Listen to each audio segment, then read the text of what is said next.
Salut les touristes. Alors je vous remercie tous et toutes pour tous vos partages, vos j'aime et puis vos commentaires. Franchement, ça fait super plaisir. Voilà, j'essaye de m'améliorer au fur et à mesure. Donc je fais toujours des petites vidéos un petit peu vite fait comme la prochaine normalement qui va arriver, qui sera un test sur de l'efface rayure. Où là je m'embête pas pour les montages. Mais voilà, je vais essayer de mettre un point fort sur la qualité des vidéos, surtout quand on part en week-end ou qu'on visite des lieux un petit peu atypiques. Donc là, c'est pour vous parler du moyen de locomotion qu'on a choisi pour nos vacances. Et ce sera la trottinette. Donc là, il y en a deux. J'en ai moi une autre que j'ai récupérée, que j'avais acheté du temps où je travaillais dans le centre-ville d'Angers, où j'étais responsable de commerce. Et donc je me garais sur les extérieurs d'Angers, je faisais le reste en trottinette. Là vous avez en bleu celle de madame, en blanche celle de Manon, ma grande fille, et j'en ai une deuxième, une rose, mais c'est Alizé qui l'emmène à l'école. Et donc j'ai pris aussi une grande taille, c'est des grandes roues aussi, c'est la même que ça mais en rose en fait. Et donc comme d'habitude, hein, ça vient de chez Decathlon. Je crois que c'est 60 € la trottinette, 60 ou 70, je sais plus. Enfin, c'était vraiment pas excessif. Donc j'en ai pris 4. J'en ai pris 4 parce que j'en ai pris 3 à Decathlon et donc on en a 4. Et donc on va laisser tomber les vélos parce qu'en fait, franchement, on les utilise vraiment pas ou alors très très peu.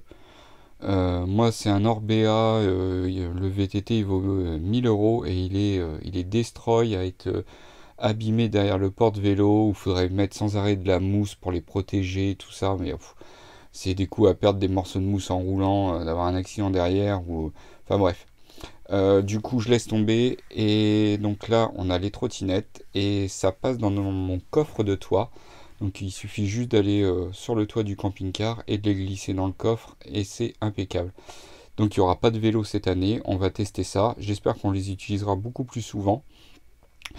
Faut encore que j'investisse dans un antivol de vélo, bien que j'en ai un de moto même que je vais pouvoir utiliser. Je n'ai même pas besoin d'acheter.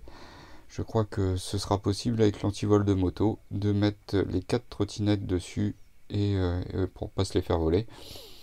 Bref, si vous aussi vous en avez marre de prendre vos vélos, dites-le en commentaire ce que vous utilisez en moyen de locomotion hors voilà une fois que vous êtes stationné. Alors bon, je sais que voilà, on peut pas prendre une trottinette. Je sais qu'il y a des gens de 70 ans qui regardent mes vidéos, qui sont camping-caristes. Je le conçois tout à fait. Nous, on a rencontré des camping-caristes à Vallon-Pont-d'Arc, qui est le monsieur qui avait, je crois que c'était pas loin de 80 ans, avait un VTT à grosses roues et électrique. Et franchement, il était super son vélo, ça fonçait terrible. Mais bon, si c'est pour un vélo, je crois que c'était 3000 € le VTT, voilà, accroché derrière le camping-car. Ça change rien au souci pour moi. Donc voilà, une 125 ça aurait été bien, mais j'ai pas de soute et j'ai pas de porte-moto. C'est possible d'en fabriquer un et peut-être que je l'envisagerai un jour, mais bon, on est 4 en 125 c'est pas possible et 225 c'est encore moins possible. Donc voilà, on a opté pour la trottinette. Donc voilà, mettez dans les commentaires ce que vous en pensez et ce que vous avez. Nous, c'est les préparatifs de vacances parce que ça, voilà, on est début juin et ça arrive à grands pas. Donc, je vous souhaite à tous et à toutes de bonnes vacances. D'autres vidéos arriveront. Salut les touristes, je m'entraîne pour les vacances.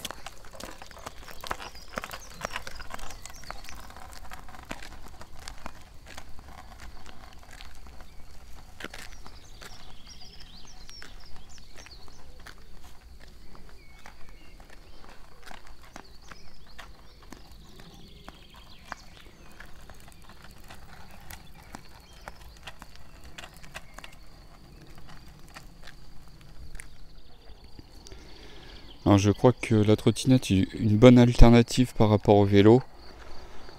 Et au moins sur les zones dangereuses on ne sera pas sur la route, on se mettra sur les trottoirs, quitte à marcher à côté, mais au moins à être prudent parce qu'avec les voitures je trouve que c'est beaucoup trop dangereux avec la circulation, avec un enfant, même si elle est grande, on sait jamais, c'est vite arrivé un petit écart, c'est trop dangereux.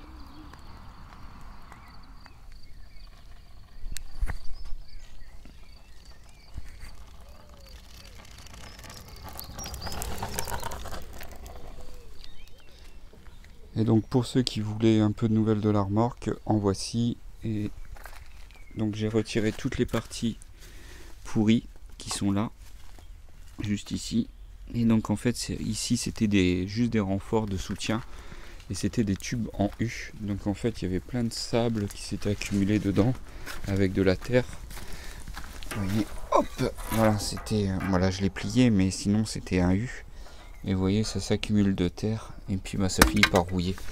Donc là je suis en train de tout refaire et j'ai d'autres montants que je vais ressouder. Alors, ça viendra dans une prochaine vidéo. À bientôt.